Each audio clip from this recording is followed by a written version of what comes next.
Now that you've got a laser, you're probably asking yourself what exactly you can do with it, aside from making the little trinkets that you see online. Today, I'm going to show you how to make laser cut layered signs like this in Lightburn. What's up, cupcakes? I'm Nick, and this is Build Dad Build. I was originally going to make a man cave sign, but my man cave is actually my office, and it just didn't seem right to hang a sign up in my office that said something like titties and beer. I have, however, recently been getting tattooed quite a bit, so I thought it'd be cool to make an old school tattoo sign and give it to the shop, kind of as a thank you. But first, we need a design, so let's hop into Lightburn. What is up, party people? Today we're going to be working in Lightburn version 1.5.00. I think 01 just came out. But everything we're going to do in here today, you should be able to do in earlier versions of Lightburn. I don't think we're going to use any of the new features. This is the sign we're going to end up with. This is a design that I saw online. I saw in one of the laser groups. I tried to track it down to give the guy credit, and I couldn't find the post. So if I find the post after I make this video, I will put the link to his creation in the description. Let's start off with a new project. This sign we want to be about 16 by 8, I'm thinking, at least for the time being. I'm gonna use the box tool to make a rectangle, and then I'm just gonna come up here and change this to dimensions I like, 16 by 8. Go ahead and make that purple. Here is the font we'll be using.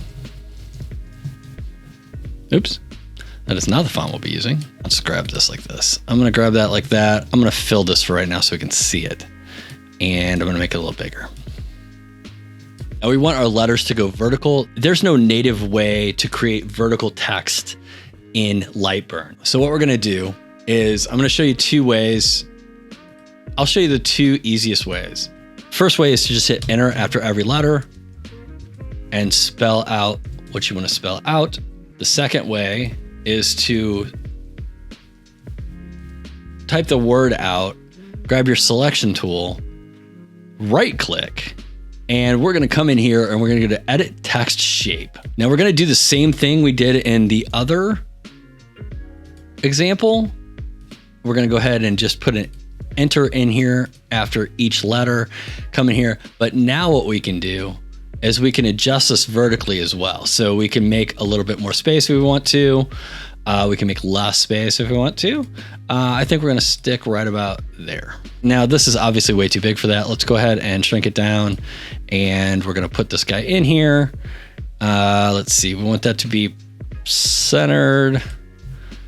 And let's go ahead and center it using the vertical center and the horizontal center.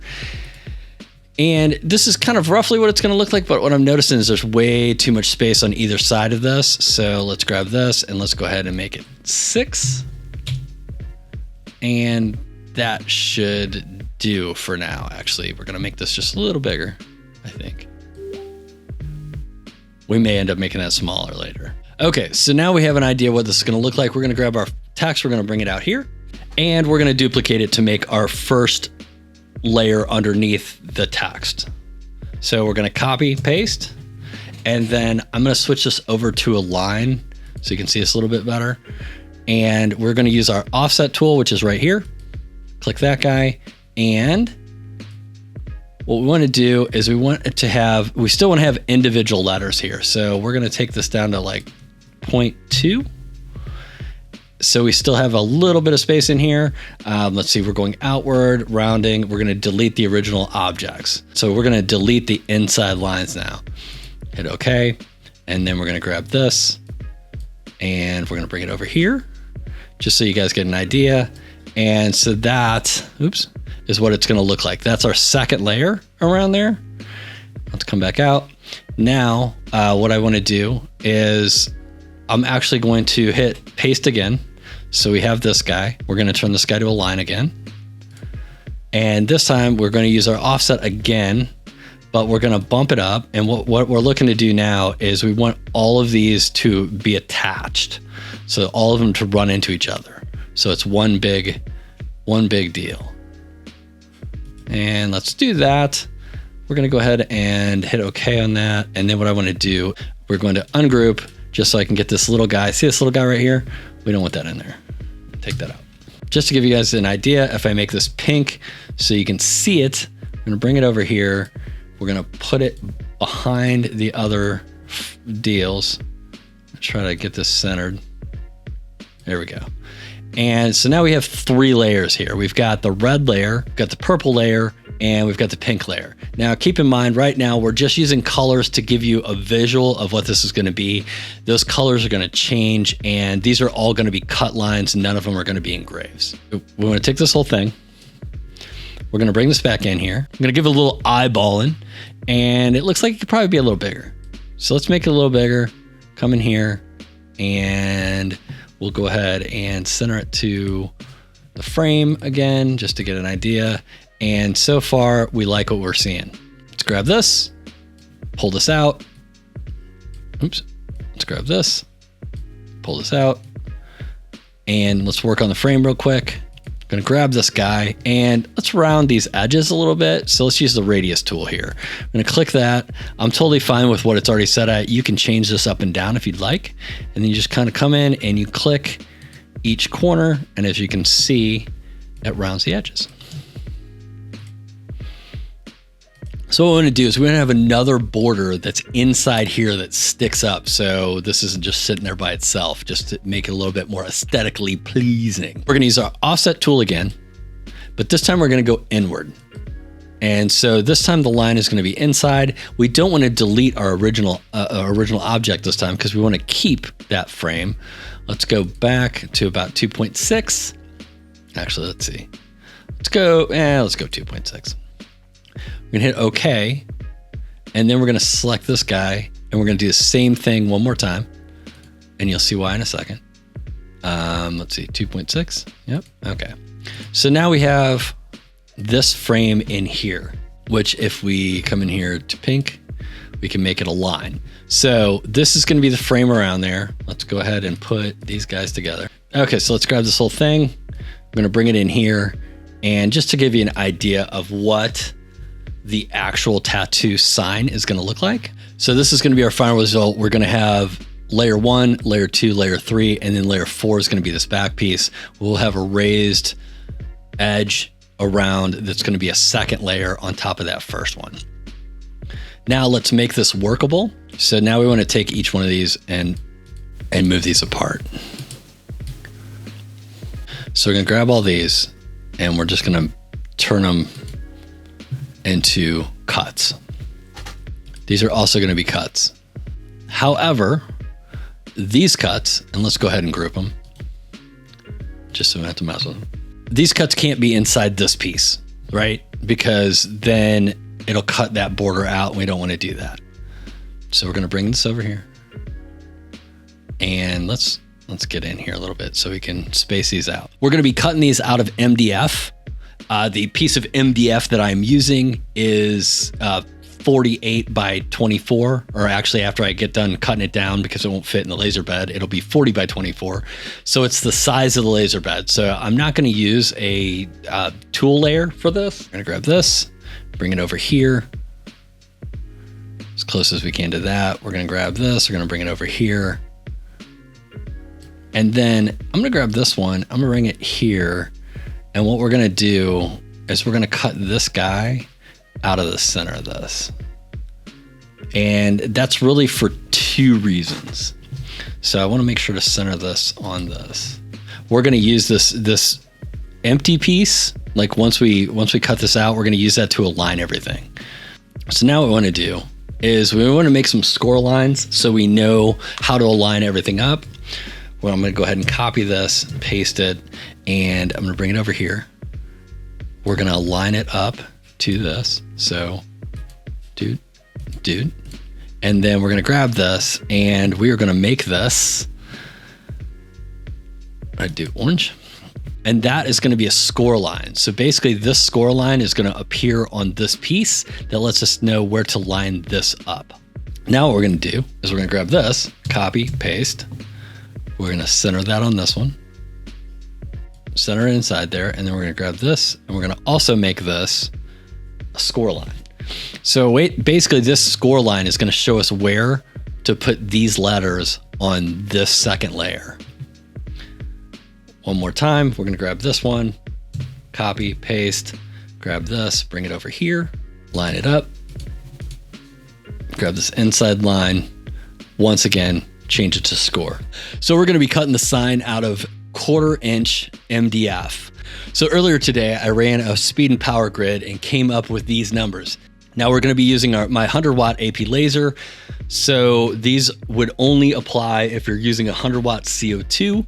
You may have to adjust these accordingly depending on what kind of machine you're running. First, we're going to take our score lines and we're going to make those go first so they're accurate. And then our score is going to be 5 inches per second and a power of 30. So that one's already right. Okay. And then our cut lines are going to be 0.8 and 80% power. All right. I just want to double check everything, take a look. Everything looks good. And now I'm going to save this file and I'm going to take it down to the shop and load it into the laser. Hoo-doo-hoo.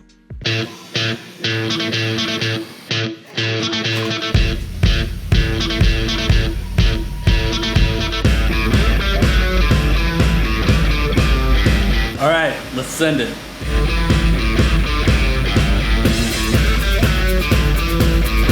Like a glove.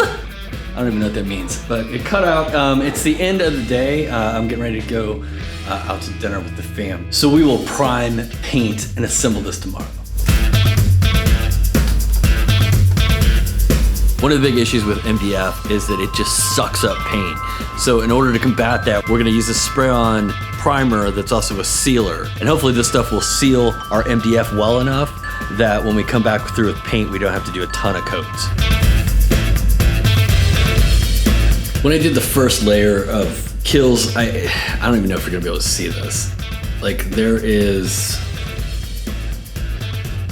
a little bit of overspray on this ladder. It just kind of vomited out of the spray can when I first sprayed it. I just am gonna sand that down just slightly. Sandpaper. Just to make sure it's smooth. Everything else out there looks pretty good. We're gonna go ahead and it's been an hour, by the way. We're just gonna give it one more coat of the sealer, and then we'll get to spraying the color. All right, so the sealant is on there. I'm gonna be using Krylon Satin Black, Krylon Matte Fire Red, and honestly, well, this is just a tan color. I just had this, so I wanted to do tan, not necessarily the camouflage paint, but since I have it, we're using it.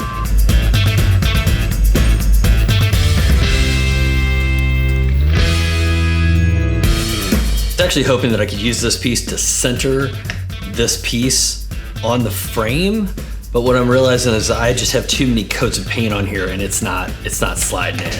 So what I'm gonna do is I'm just gonna take my mechanical pencil here with no ink in it, and I'm just gonna kind of score a couple of areas to give me an idea of where this is gonna sit. Gonna line up right about there. Does that look good? So what we're gonna do is we're gonna use this cool little tray here. This is silicone, and the roller is also silicone. So what you do is just take a little glue, put it in there, and you're gonna put it on like a paint roller. Just get a little bit on the roller, and then we're just gonna put this in the back. See how it gives you that nice ridge? So it gives you something to stick to. And the beauty about Titebond Quick and Thick is that it dries clear. So if you have any squeeze out or anything like that, it's not gonna be nearly as noticeable.